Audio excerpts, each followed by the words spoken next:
esporófito, que é desenvolvida e duradoura, e o gametófito é menos complexo e passageiro, é uma fase mais passageira. Certo? Então vamos lembrar aqui, ó, esporófito é a fase desenvolvida e duradoura. Por quê, professor? Porque ela é diploide, 2N.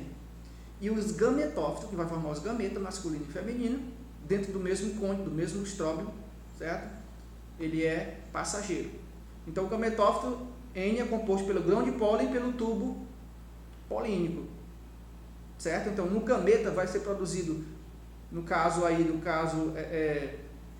o gametófito masculino, ele é haploide, composto de grão de pólen e tubo polínico, certo? E a proteção e os nutrientes que a semente fornece ao embrião e gimnosperma constituem uma grande vantagem evolutiva para esse grupo de plantas. Além disso, o surgimento de grão de pólen, o qual se dispersa pelo vento, certo? Independentemente da presença de água, permitir a ocupação completa do ambiente terrestre pelas plantas. Então, aqui é uma característica bem interessante se você comparar, fazendo analogia com os outros primeiros grupos, tá? Das briófitas, que no caso não tem vasos condutores, não tem sementes, certo? Aí temos as pteridófitas, que já vai ser as samambaias, que também não tem sementes, só tem soros, mas produz já esporos, já tem os esporos, tá? E aí facilita mais a dispersão da espécie. A dispersão ela se dá através da água, certo? E também esse grupo das pteridófitas já tem vasos condutores. Nesse terceiro grupo, das gimnospermas, já tem vasos condutores, sementes, e já são plantas superiores, tá? Já tem um grande porte. Então, basicamente, na reprodução das gimnospermas, tá, elas são divididas dessa forma, tá? Na outra reprodução, pessoal, bem interessante, depois das gimnospermas, nós temos a reprodução das angiospermas, certo? Então, na reprodução das angiospermas, o ponto bem importante aí nessa reprodução das angiospermas é que elas além de ter essa capacidade elas vão, no caso, se desenvolver com maior evidência do meio ambiente, pelo fato delas possuírem mais características do que os outros grupos. Elas já vão apresentar, além de vasos condutores de semente, tem flor e fruto, tá? Que é uma outra característica. Tá? Detalhe interessante, por exemplo, um capim que não tem fruto, mas tem flor, tem semente, certo? Ela entra no grupo das angiospermas. Vitória régia tem flor, então no caso é uma angiosperma, certo? Cactus, mandacaru, que a gente conhece como mandacaru, mesma espécie, tá? Só muda a questão aí de algumas diferenças. Pelo fato de não ter fruto, tá? Mas tem semente e tem flor, tá? Na verdade, são plantas consideradas o quê? Que elas não têm capacidade de se reproduzir, no caso, através de semente. Então, a semente dela não vai servir para reprodução, ela se reproduz a reprodução assexuada por propagação, tá? Forma colônia, é parecido com a bananeira, né? Então, a bananeira, ela se reproduz através de quê? De propagação, reprodução assexuada, que não tem semente. Você não vai identificar a semente aí na bananeira. Tem aquelas sementes que é chamada de partenocárpico dentro da banana lá, mas só que aquilo ali ela não reproduz, não garante a reprodução da espécie. Então são plantas vasculares, ou também chamadas de traqueófitas, certo? Porque tem vasos condutores, formam sementes espermatóficas. Então as flores são divididas em sépalas e pétalas. As sépalas são verdes, as pétalas são coloridas, dependendo da espécie da planta aí, certo?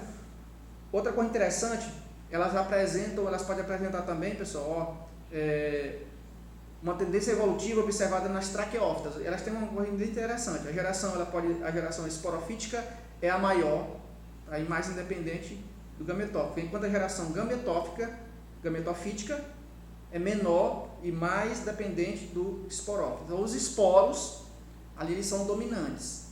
Vê lá que é diferente da gimnosperma. Na gimnosperma, a fase, no caso, duradoura, no caso, gametófito. Aliás, esporófito. Aqui é o contrário. Gametófito, que também, no caso, geração gametófita é menor e mais dependente do esporófito, certo? Então elas apresentam o que? Dupla fecundação, os óvulos das angiospermas apresentam tegumento duplo, estão encerrados dentro do pistilo, que é a parte da flor, tá? A parte da flor. Os óvulos fecundados transformam-os em sementes. Então os óvulos fecundados, que vai ser a flor, ela vai apresentar duas estruturas, uma estrutura bem interessante, ó. Bem no livro de vocês vão ter bem na página 94, bem em cima, ó, vocês vão ter aí, ó, carpelo, aliás, o estame, que vai ser formado, que vai formar a antera e o filete, certo? Então, ó, o estame é o que vai produzir o gameta masculino, os grãos de pólen, certo? O carpelo, que é formado pelo estigma, estilete, ovário e óvulo, é o órgão reprodutor feminino. Então aqui ele está mostrando um exemplo de uma planta, de uma flor, no caso, hermafrodita. Ela vai apresentar os dois gametas, masculino e feminino. É uma flor hermafrodita. Vai apresentar essa estrutura aí essencial na reprodução da planta. Certo? Então outra coisa interessante, pessoal, ó. Então esse óvulo lá que foi fecundado, lá pelo estame, na antera lá, que foi a antera que produz o grãozinho de pólen, aquele lá que a dispersão pode ser feita pelo vento, por insetos, principalmente, né? Abelha, alguns insetos, borboleta. Então eles vão fazer essa polinização. Aí vai pousar em cima do estigma, que é o carpelo, que é o órgão reprodutor feminino. Aí vai descer pelo tubo polínico até chegar lá no ovário, onde vai formar lá dentro a semente. Essa parte da flor que vocês podem analisar bem no livro de vocês, na página 94, chamada de receptáculo, ela é responsável pela produção, pela formação do gameta, no caso, a formação, aliás, do fruto. Então, pessoal, esse receptáculo aí, ó, é o que vai formar o fruto.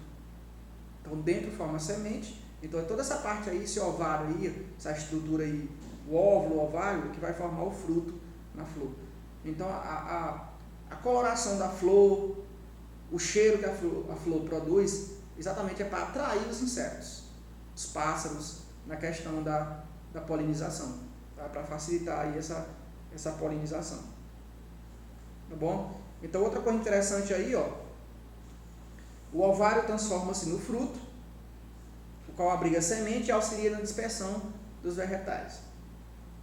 A fecundação é sifonógona, ou seja, não depende de água do meio ambiente, e sim do tubo polínico, certo? Então, nem a angiosperma e nem a gimnosperma depende da água. A dispersão aí pode ser feita pelo vento, tá? Ou por insetos, por animais. No caso da gimnosperma, não depende dos animais e dos insetos. Por quê, professor? Porque ele não apresenta flor, tá? Não vai ter flor. Então, e como é que acontece esse processo de reprodução? Dentro da própria semente. Dentro da própria semente vai apresentar essa estrutura responsável para formar os dois gametas. Vocês lembram lá, o gametófito, ele é N, mas ele vai produzir o gameta masculino e feminino dentro dele, que vai dar origem à nova semente para a dispersão da espécie. Tá? E no caso da angiosperma, você reproduz também, no caso, a reprodução sexuada, né? Sexuada, a participação de dois gametas, ó, por alternância de geração. Então lá na antera vai formar o grão de pólen, que vai descer pelo tubo polínico, vocês têm no livro de vocês aí, ó, antera e o filete, certo? Que é o androceu, o estame é o androceu, que é o órgão reprodutor masculino, e o gineceu, que é o carpelo, vai formar o órgão reprodutor feminino. Tá? Então no livro de vocês aí, a imagem vai mostrar exatamente uma flor hermafrodita, tá? Que vai garantir exatamente essa reprodução aí da espécie.